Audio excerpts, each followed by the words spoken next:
क्या आप अपनी फैक्ट्री या कमर्शियल स्पेस के लिए सोलर प्लांट की प्लानिंग कर रहे हैं लेकिन कंफ्यूज हैं कि कौन सी मॉड्यूल टेक्नोलॉजी आपके प्लांट के लिए रहेगी सबसे बढ़िया? क्या आपके लिए मोनो पर्क बेहतर है या फिर टॉपकॉन? तो आज का हमारा ये वीडियो देखने के बाद आपका ये डाउट क्लियर हो जाएगा। नमस्कार दोस्तों, मेरा नाम है लोकेश और आप सबका स्वागत है सोलर वाला पर। आज हम बात करेंगे एक ऐसे टॉपिक पे जो कि बहुत इंपॉर्टेंट हो जाता है जब आप अपनी फैक्ट्री या कमर्शियल स्पेस के लिए सोलर प्लानिंग कर रहे होते हैं। इस वीडियो में हम दोनों मॉड्यूल्स की टेक्नोलॉजी, परफॉर्मेंस और इन दोनों में क्या क्या डिफरेंसेस है ये जानेंगे, तो वीडियो को एंड तक जरूर देखें। तो चलिए शुरू करते हैं आज का हमारा वीडियो।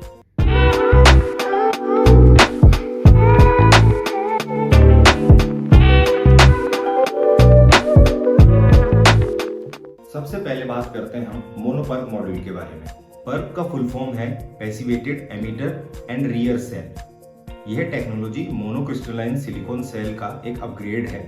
इस पैनल का की फोकस होता है लाइट को ज्यादा से ज्यादा एब्जॉर्ब करना और एनर्जी कन्वर्जेशन को एफिशिएंट बनाना। आइए जान लेते हैं कुछ इसके की फीचर्स के बारे में ताकि आपको और बेहतर अंडरस्टैंडिंग मिले इस मॉड्यूल के बारे में। सबसे पहले बात कर लेते हैं मोनोपर्क की एफिशिएंसी के बारे में। मोनोपर्क पैनल की एफिशिएंसी टिपिकली 21% होती है, जो कि एक अच्छी रेंज है फॉर मोस्ट कमर्शियल प्रोजेक्ट्स। अब जानते हैं इसकी वॉट पीक के बारे में, लेकिन उससे पहले यह जानना जरूरी है कि वॉट पीक आखिर होता क्या है। वॉट पीक का मतलब होता है पैनल का मैक्सिमम पावर आउटपुट। अभी की बात करी जाए तो करंटली मार्केट में मोनोपर्क 515 वॉट पीक से लेके 550 वॉट पीक तक की रेंज में अवेलेबल है। तीसरे नंबर पर आता है डिग्रेडेशन।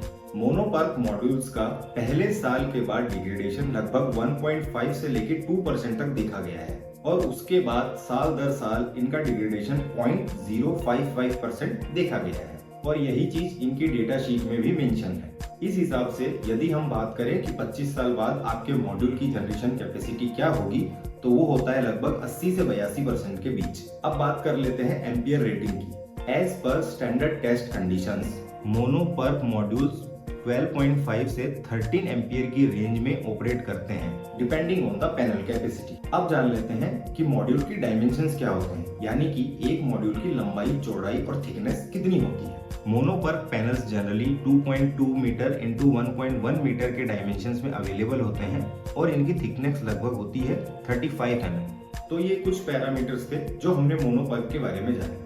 अब जान लेते हैं इनके एडवांटेजेस के बारे में। देखिए, अगर आप एक कॉस्ट इफेक्टिव सॉल्यूशन देख रहे हैं तो हाल फिलहाल मोनोपर्क आपके लिए बेस्ट ऑप्शन है और यही इस मॉड्यूल का एडवांटेज है कि आपको एक high performance module reasonable rate पर मिल जाता है। इसका दूसरा एडवांटेज है वाइडली रेंज में अवेलेबल होना और इजीली अवेलेबल होना। दूसरी टेक्नोलॉजीज के कंपैरिजन में मोनोपर्क का प्रोडक्शन हाल फिलहाल ज्यादा है, इसलिए इसकी आराम से अवेलेबिलिटी हो जाती है। लेकिन इन एडवांटेजेस के साथ में मोनोपर्क का एक डिसएडवांटेज भी है। मोनोपर्क में LID यानी कि लाइट इंड्यूस्ड डिग्रेडेशन का इश्यू होता है, जो कि टाइम के साथ परफॉर्मेंस को थोड़ा बहुत अफेक्ट कर सकता है। तो ये तो बात हुई मोनोपर्क के बारे में। चलिए अब जान लेते हैं टॉपकॉन के बारे में। टॉपकॉन के बारे में हम बात शुरू करें उससे पहले जान लेते हैं आखिर इसका फुल फॉर्म क्या होता है। टॉपकॉन का फुल फॉर्म है टनल ऑक्साइड पैसिवेटेड कॉन्टैक्ट। यह एक एडवांस टेक्नोलॉजी है जो एन टाइप सिलिकॉन सेल्स पे बेस्ड होती है। यह पैनल्स काफी रीसेंट इनोवेशन है और हायर परफॉर्मेंस ऑफर करते हैं। तो चलिए अब जान लेते हैं इसके की फीचर्स के बारे में। सबसे पहले बात कर लेते हैं एफिशिएंसी के बारे में। एफिशिएंसी रेंज टॉपकॉन की मोनोपर्क से थोड़ी ज्यादा होती है। जैसे हमने देखा कि मोनोपर्क की एफिशिएंसी लगभग 21 से 22% तक होती है, वहीं टॉपकॉन की एफिशिएंसी लगभग 23% तक जाती है। इसका मतलब इन दोनों के बीच में लगभग 1% का डिफरेंस है, लेकिन यह 1% ओवरऑल इतने टाइम की जनरेशन में बड़ा मायने रखता है। अब बात कर लेते हैं वॉट पीक के बारे में। वॉट पीक रेंज में भी आपको टॉपकॉन मोनोपर्क से हायर साइड में मिलेगा।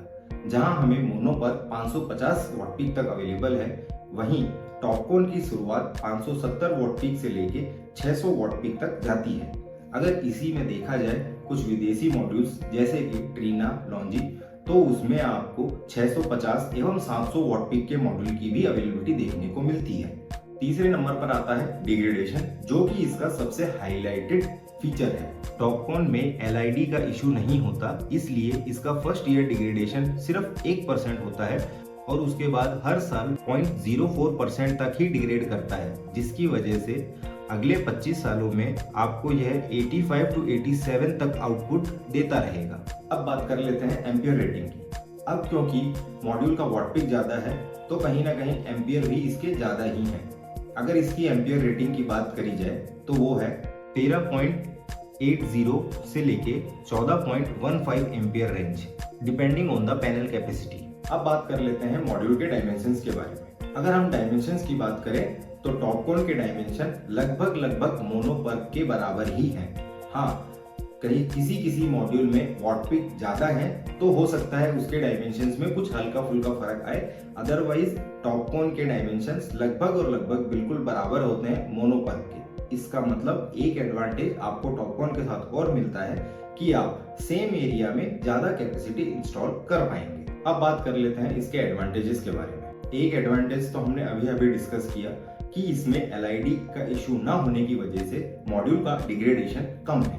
दूसरा एडवांटेज है हायर वॉट पीक होना, जिसकी वजह से आप उतने ही डायमेंशन के मॉड्यूल में ज्यादा वॉट पीक ले रहे हैं, जिसकी वजह से आप अपने लिमिटेड एरिया में कैपेसिटी को कुछ % तक बढ़ा सकते हैं। तीसरा एडवांटेज है इसका टेम्परेचर कोएफिशिएंट, जो कि हायर टेम्परेचर में भी इसको अच्छा परफॉर्म करने के लिए हेल्प करता है। तो ये तो बात हुई इसकी एडवांटेजेस के बारे में, लेकिन इसमें भी एक कमी है। यह टेक्नोलॉजी अभी न्यू है, इसलिए थोड़ी सी कॉस्टली है। तो अगर आप लॉन्ग रिटर्न देख रहे हैं और इनिशियली कॉस्ट में इन्वेस्ट कर सकते हैं तो टॉपकॉन आपके लिए बेस्ट सॉल्यूशन बन जाता है। तो हमने जाना दोनों मॉडल्स के बारे में। अब हम जान लेते हैं कि आखिर कौन सा मॉड्यूल किस क्लाइंट के लिए बेस्ट रहेगा। सबसे पहले हम बात कर लेते हैं उन क्लाइंट्स की जिनका बजट थोड़ा सा टाइट है या हाल फिलहाल वो अपने बजट के अनुसार ही इन्वेस्ट करना चाह रहे हैं सोलर प्लांट में। तो आपके लिए सबसे बेस्ट ऑप्शन है मोनोपर्क। यह टेक्नोलॉजी भी अभी ज़्यादा पुरानी नहीं हुई है, बहुत ही एफिशिएंट टेक्नोलॉजी है और आपकी कॉस्ट में भी फिट बैठेगी। तो मेरे हिसाब से अगर आप कॉस्ट को ज़्यादा इंपॉर्टेंस दे रहे हैं तो मोनोपर्क आपके लिए बेस्ट सॉल्यूशन है। अब बात कर लेते हैं उन क्लाइंट्स के बारे में जो कि लॉन्ग टर्म इन्वेस्टमेंट की नज़र से इसे देख रहे हैं। तो देखिए, अगर आप लॉन्ग टर्म इन्वेस्टमेंट के हिसाब से अपने सोलर प्लांट की प्लानिंग कर रहे हैं तो नो डाउट टॉपकॉन आपके लिए बेस्ट ऑप्शन है। क्यों? एक तो टेक्नोलॉजी बिल्कुल रिसेंट है, डिग्रेडेशन बहुत कम है, टेम्परेचर कोएफिशिएंट जो कि इसे अच्छे टेम्परेचर में भी यानी कि ज़्यादा टेम्परेचर में भी अच्छा परफॉर्म करने में हेल्प करता है। ये सभी बातें इसे एक अच्छा बंडल पैकेज बनाती हैं। तो मेरे हिसाब से कंक्लूजन ये निकल कर आता है कि दोनों ही मॉड्यूल्स एंड देयर टेक्नोलॉजी अपनी जगह बेस्ट है। अब आप इन पॉइंट्स के बेसिस पर डिसाइड कर सकते हैं कि कौन सा पैनल आपकी ज़रूरत के हिसाब से, आपके बजट के हिसाब से, आपकी रिक्वायरमेंट के हिसाब से बिल्कुल बेस्ट फिट होता है। तो दोस्तों, ये था आज का हमारा मोनोपर्क और टॉपकॉन का कंपैरिजन। आशा करता हूँ आपको हमारा ये वीडियो इंफॉर्मेटिव लगा होगा और आपकी कुछ ना कुछ हेल्प जरूर करेगा। आपकी बेटर अंडरस्टैंडिंग के लिए आप दोनों मॉड्यूल्स की डेटा शीट नीचे डिस्क्रिप्शन बॉक्स में चेक कर सकते हैं। अगर आपका कोई सवाल है या सुझाव है तो हमें कमेंट करें। वीडियो अच्छा लगा हो तो लाइक करें, सब्सक्राइब करें चैनल को और बेल आइकन को दबाना ना भूलें ताकि आप हमेशा इसी तरह के वीडियोस को लेके अपडेटेड रहें। अगर आप किसी स्पेसिफिक टॉपिक पर वीडियो देखना चाहते हैं तो आप हमें ईमेल कर सकते हैं। ईमेल एड्रेस नीचे डिस्क्रिप्शन बॉक्स में दिया हुआ है। तब तक के लिए go with solar, save the environment. जय हिंद।